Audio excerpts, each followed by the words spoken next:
Another point, lack of intimacy. Now, my fellow women, my fellow girls, my fellow ladies, this is very important, mostly to men. Abasajja tebamwa. Anytime he wants, give him. If he wants 5 times a day, give him. You know, naye mwe abakazi muwoza omusajja era biki the guy has high libido biki gundi bwe wali ogendayo in your courtship time, what did you do? Tewetegereza, like, always talk about these things in courtship. Naye ogendayo nga wali oyagala, naye omusajja atuseyo yakulaga nti he wants it, naye golaga toyagala, oza ki ekigenda okuddirira? Omusajja ono agenda kutandika okubinoonya gy'asobola okubijja gye batabimumira. But every night you're in bed, gayo omukuba bukokolo nga tonkwatako. My friend, mu bufumbo bwe wali ogenze kola yoki? What was the main point for you to go in that marriage? And by the way, there is someone who sent me a video on WhatsApp. There was a certain bishop was teaching about marriage and the need of men in marriage. And he said the number one need of a man is sex. So if you deny your husband intimacy or sex, trust me that marriage is not going to work out for you. Oba yakukubye, oba yakunyiziza, oba yakumye lugoye, oba akumye sente za nviiri. Mukyala munange, if you want to keep that marriage, tomuma. Omusajja tamwa. You should know that at any point, oba misana, oba kiro, oba enkuba etonnya, oba any type of weather, yaba ayagala muwe. That's all I could say. Muwe, nera. Do not stop if you want to keep your relationship or your marriage.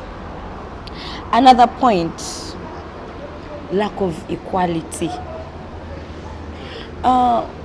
We all believe, because the Bible says, nti omusajja alireka amakage, alireka bazadde be na wasa ne batabagana ne mukyala we.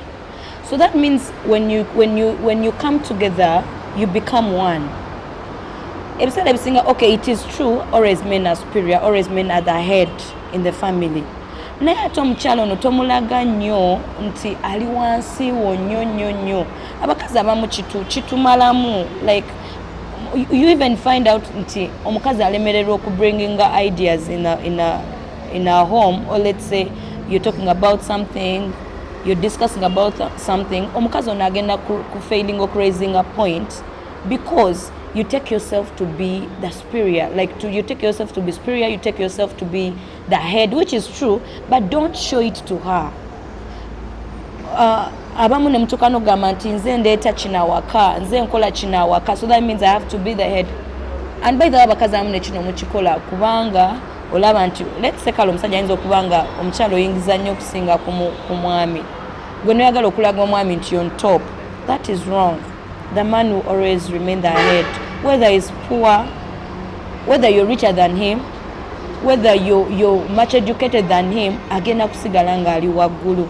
Ne wabeera nga gwasinga okukola ewaka gwaweerera abaana, gwagula, you pay all the bills all the bills at home, the man will always remain the head. Omukazi tekikufuula kubeera waggulu wooli. Naye kyengenda okubasaba mufuuka nti you balance the equality, you balance the levels. Nti tolaga nnyo nti nze nkuyitako nnyo, ate tolaga nnyo nti nze ndi wansi wo nnyo. This thing makes the relationship like mweletera n'okufeelinga that intimacy. N'omuntu kimuyanguyira opening up because alaba nga mwena muli ku level yemu. Tajja kwezibira, will not hide anything from you because alaba nga mwena mutegeragana, mwena mussa kimu. Naye bw'onoobeera nga gw'olaga nti oli waggulu we. By the way, omanyi this intimacy comes nga abantu muli open to each other.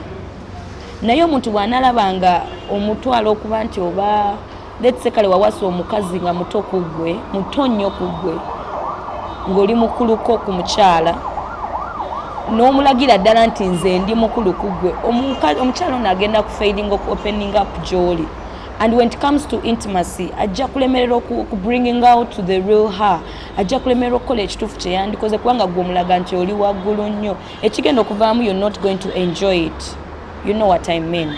You're not going to enjoy it. Ekivemo gambe nti nono muwala alabika tanjagala alabika tandiko naye nga bambi akwagala akuliko naye gwe omulaze nti oli waggulu ku ye. So this will cause divorce or separation. So for you not to get divorce, make sure you equalize things. Moving to mubigeragera, like equalize them. Mubere nga mutambulira ku level yemu, nga mutambulira ku pace yemu, nga muwuliziganya. Another point is not being prepared for marriage. Kino kyo kiri common, and these days it is very common. Abaana abamu mostly bayingira mu bufumbo nga tebali prepared. Naye olw'okuba alabye olulenzi olulina ssente, lulina byayagala, lulina bode erina waaka. You know, these days as people say, gwe toyina waaka, ono alina waaka. Kati omuwala agenda tunya omulenzi ng'alaba omulenzi alina waaka n'agamba ha ono omulenzi siyinza kumuleka. And the guy proposes because alaba nga he cannot let this guy go, now going into marriage. But when this person is not ready for it, abalala noyingira mu bufumbo out of force, or maybe it is force, family force. You're forced by your friends, all the friends you're having are married and only you not married.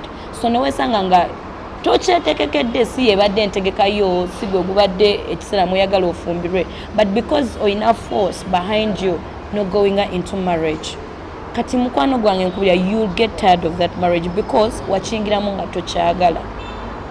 Olumu okiyingiddemu lwa sente ziweddewo oba okitegeera, that means ogenda kuddukayo kubanga tewali mweteefuteefu okuyingira obufumbo. Obufumbo bulimu empi, obufumbo bulimu tteke, obufumbo bulimu okuyomba, obufumbo bulimu omuliro. So if you're not ready to go for all those things, that means you're not ready for marriage. And on the other hand, obufumbo tebuli mu kalentalo zokka, mulimu essanyu, mulimu ebirungi, mulimu ebintu bingi, naye bino ebibi oli mweteefuteefu okubeera nga you maneuver through them. Are you ready?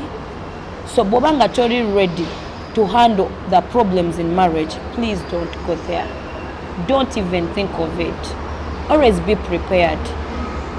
There is where the Bible says, nti omuzimbi nga nazimba ennyumba, you have to first calculate how are you going to build this house to the end. The foundation you're making. First make the accountability, first make the calculation and make sure you'll be able to finish this house. Naye kakati mufumbo naye wobeera nga tonnaba kwetegekera bibi birimu nga gwetunulidde birungi byokka, togendayo. Because togenda kumalako nakyo. Era ekigendo vaamu ogenda kumenya omuntu oli gw'osanzeyo. Oyinza okwesanga nga ye bambi abadde ready. Naye nga you're not ready. So ekigenda okuvaamu is divorce. Another point is abuse. This could be physical, it could be emotional abuse. So newesanga omuntu agetinze fed up.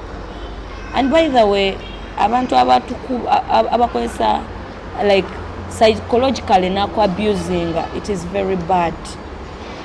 Omuntu ayinza n'oggwa eddalu kubanga ng'omuntu tazze kugamba nti no okoze kino, tazze kugamba nti okoze kino, wabula nakubisa bikolwa, nakubisa mbeera, nakubisa engeri gyakolamu ebintu n'owulira nga weetamiddwa. Ne as I said before, communication is important. When I do something wrong, please come and tell me. Obakyaba tonkubisa mbeera, tonkubisa bikolwa. It will not help. And on the other hand, I will not be able to understand what the problem is.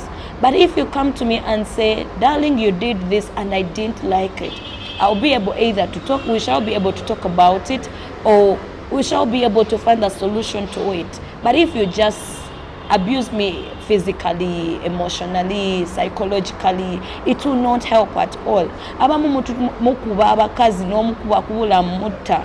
By then abasajja abamu bakubibwa n'osanga omukazi nga akubye omusajja ngabuze kumutta. This will not help. Abala abakazi mukuba abasajja, how? Ne mubamme ebintu. Like you deny them intimacy. Nabeera nga ali punished. And that is something psychological. Nabeera nga obwongo bwe bwonna obutabudde, because you know men feed on that.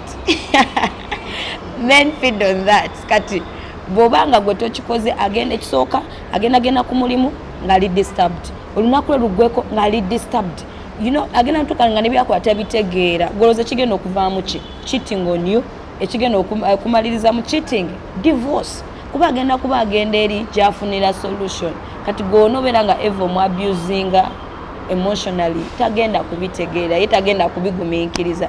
So please, I beg of you, please mulekerawo ku abusing abakyala bamwe, mulekerawo ku abusing abaami bamwe if you want a better marriage. But all in all, what I would say, there is where Jesus said in the Bible, it is in Matthew 19:4-6, does not allow divorce. Jesus doesn't accept divorce. So once you go into marriage, make sure you're ready to encounter every problem, everything that you're going to find there, and be ready not to divorce. So katugoberere ekyo Kristo kye yatugamba, because me personally I don't support divorce, but on the other hand oyinza okutuuka nga ekintu kituuse ku limit ng'omuntu ali abused, ng'omuntu akubibwa atuuka n'agwa n'eddalu. So at that point, if you cannot consult any person, I will tell you, please first go home, sit down, think of everything, then you go back to your man or to your wife. And the other thing, another advice, before you go in marriage, before you go in any relationship, always put God first. Always put God first. Consult your heart, consult God, ask him, am I really ready for this? Will this person be a better person for me, a better spouse for me? And besides, because by the way, abantu amuche tutamanyi nti obufumbo buno buli so valuable before God.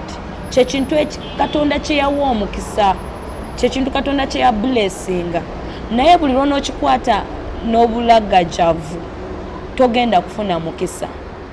Take a scenario. Always my pastor, there's this thing that he always says, nti abantu osanga omuntu ali single ng'abulwa ekyokulya, naye ng'ali single and this person goes hungry. Naye newesanga omuntu alina family nga tasobola he cannot sleep on an empty stomach. Kubanga lwaki Mukama aba alaba omuntu ono, abantu balabirira nga of course God has to bring the provision. Naye kati Katonda akulaba ng'oli wekka agamba naye naye asobola okwerabira. So always what I know, God blesses marriage. Jesus blessed marriage, and we should also embrace marriage. We should also love marriage. Let us love our spouses. Let us love our partners. If you've decided to go with this person, muagale, mufeeko, mubudebude, beera kitundu ku bulamu bwe ngera bwe kirina okuba.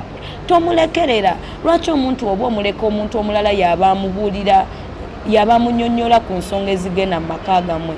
Bw'oba ofunye obuzibu bwonna n'omwagalwawo, sit him down, sit her down. Omugambe, I don't like this. Communication is very important. It's the best key in marriage. Communication. Please communicate. Always communicate. Whether something is good, whether it is bad, always keep the communication. I believe if Rema had a good communication with Kenzo, today they would have been together.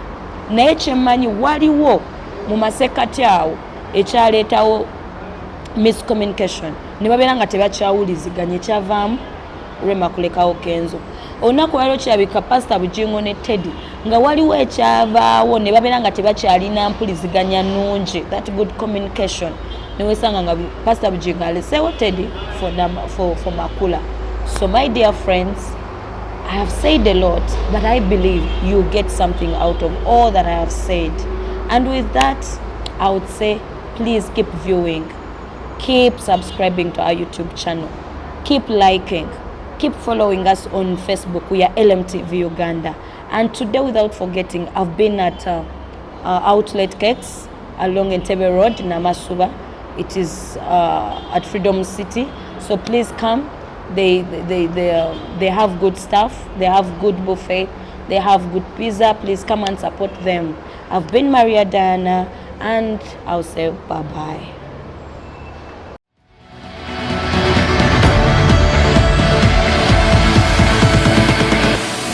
LMTV. Let's go fast.